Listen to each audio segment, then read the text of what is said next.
Bonjour tout le monde, update sur BTC aujourd'hui. Dans la dernière vidéo, on avait parlé d'une baisse possible s'il y avait cassure de notre genre de wedge. Notre genre de wedge, que si on le trace comme il faut, là, il ressemble peut-être plus à quelque chose comme ça. Ok, donc il y a eu cassure du wedge. Si on prend l'autre ligne qui est ici, qu'on repart d'en bas, puis qu'on va connecter les deux lots ici, pour l'instant, on a un trend haussier qui est supporté pour le moment. Ok, donc ça ici, on avait un genre de wedge, on a cassé. En ce moment, on a vraiment peut-être plus un channel haussier. Ok, quand je disais dans la dernière ou l'avant-dernière vidéo que j'étais comme pas trop sûr si c'était un wedge ou un channel haussier, avec la cassure qu'on vient d'avoir du wedge à la baisse, on a possiblement un channel haussier. Gros niveau de support, 20 700. Ok, 20 700 ici. Donc, c'était notre niveau de support qu'on avait là. C'était un niveau ici qu'on avait testé. Ici aussi. Donc, gros niveau de support à 20 700. 21 000 support psychologique. Je m'attends possiblement à un bounce à partir d'ici. Ok, je m'attends à un bounce.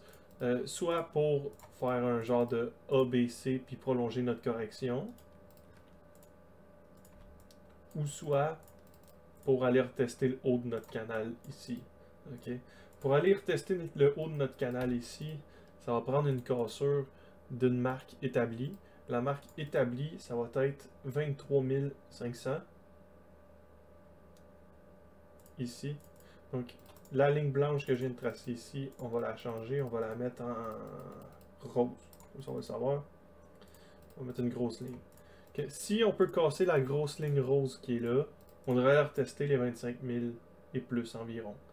Ok, donc pour l'instant, il faut trouver le moyen de bouncer, l'établir en support, puis aller tester le haut ici. Autrement, on pourrait aller comme ça ici, puis aller plus bas, pour former un genre de ABC, qui ça ici serait notre A, ça ici serait notre C. Pour aller retester notre niveau qu'on parlait autour de 19 000. Puis ici, on a vraiment beaucoup de support dans cette zone-là. Donc, il y a une confluence là, avec la zone de support qu'on établit ici.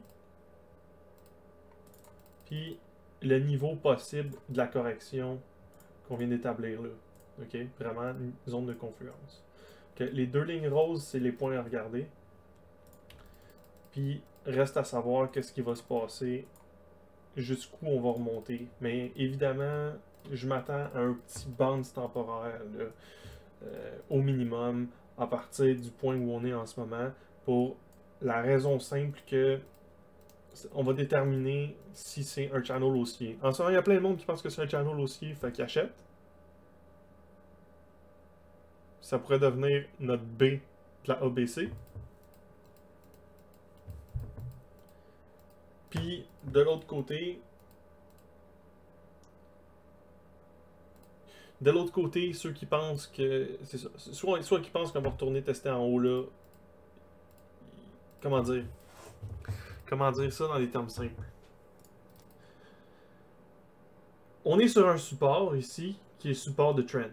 Fait que, tant que le support de trend ne casse pas, il va y avoir des acheteurs. Après ça, on a une résistance ici. Tant qu'on la touchera pas, il n'y aura pas de vendeur. Fait que je m'attends à quelque chose comme ça. Il y a peut-être une autre résistance ici à 22 500. Donc, on va bouncer. Sur une des résistances, on va rebaisser.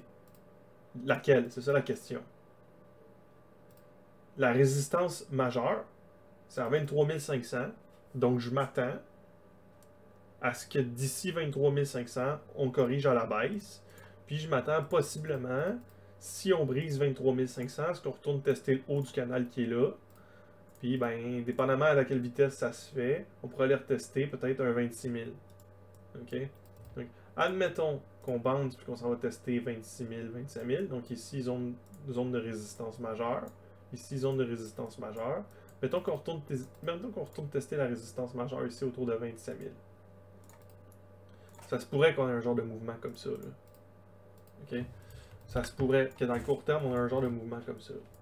Ce que j'aime toujours pas, la correction la hausse qu'on a HOP, c'est soit une leading diagonal, mais ce que j'aime pas, c'est qu'avec la cassure à la baisse qu'on a eu comme ça ici, ça réduit les probabilités que ce soit une leading diagonal. Les probabilités pourraient revenir si on peut prouver, exemple comme ça, que la cassure qu'on a eue ici, c'est le A, B, C pour notre Elliott Wave en plus gros trend.